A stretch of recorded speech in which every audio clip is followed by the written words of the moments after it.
നാളെ ഗ്രൗണ്ടിൽ വരുന്ന എല്ലാ കപ്പലിനെയും തല്ലി ഓടിക്കണം. അപ്പൊ ജയ് ഗോമാത. നീ ഇവിടെ ഉണ്ടായിരുന്നു, എന്തുവാ മുഖത്തൊരു വിഷമം? അവള് പിരിഞ്ഞ ശേഷം മുതൽ മൊത്തം അവളുടെ ഓർമ്മയാടാ.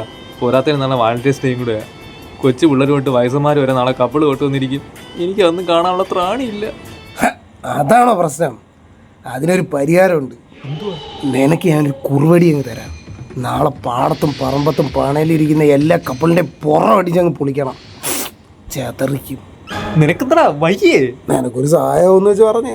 എനിക്ക് അതൊന്നും അല്ല വേണ്ടിയ, കുറച്ച് മനസമാധാനമാണ്. ഒരു ക്വാർട്ടർ കിട്ടിയിരുന്നെങ്കിൽ ഇവിടെ അങ്ങനെ അടിച്ചു കിടക്കായിരുന്നു. അതാണോ നിനക്ക് വേണ്ടത്? നേരത്തെ പറയണ്ടേ? നിന്റെ സാധനം ഉണ്ടോ? പിന്നെ അടി.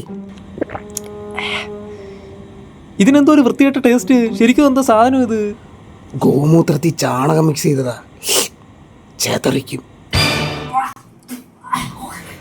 തുപ്പിക്കളഞ്ഞല്ലോടാ മാവാവി.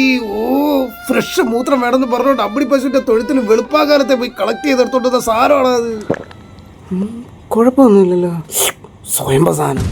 നിന്റെ തലച്ചോറ് കുണ്ടിയിലെങ്ങണ്ട ഓരോ വൃത്തിയായിട്ട ഐഡിയായിട്ട് ഇറങ്ങും നാറി. സംഭവം 28 വയസ്സായിട്ട് പെണ്ണ് കിട്ടാത്തതുകൊണ്ട് എനിക്ക് നിന്റെ വിഷമം പറഞ്ഞ് ഞാൻ മനസ്സിലാവും. ആദ്യം ഇവിടെ വന്ന സമയത്ത് ഞാനും നിന്നെ പോലെ ഇവിടെ ഡിപ്രഷൻ അടിച്ച് കുറച്ചാൾ ഇരുന്നായിരുന്നു. അപ്പോഴമ്മ സംഘത്തിൽ പോയി ജോയിൻ ചെയ്തത്. പിന്നെ എല്ലാത്തിനും നല്ല സുഖമാണ്.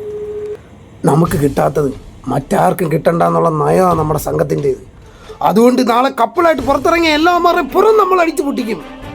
എന്നിട്ട് നമ്മൾ പറയും, പെണ്ണിന് പകരം നമ്മൾ സ്നേഹിച്ചത് പവിത്രമായ ഭാരതത്തിനെയാണെന്ന്. ഭാരതത്തിന്റെ മക്കളാണ് നമ്മള്. നമുക്ക് പെണ്ണിനെ വേണ്ട. ഈ ഭാരതത്തിന്റെ പുത്രനായി ജനിച്ചതിൽ ഞാൻ അഭിമാനിക്കുന്നു. സ്വാഗതം. നാളെ മുതൽ നമ്മൾ ഈ സ്ഥലം ചെതറിക്കും. ജയ് ഗോമദർ, ജയ് ഗോമദർ.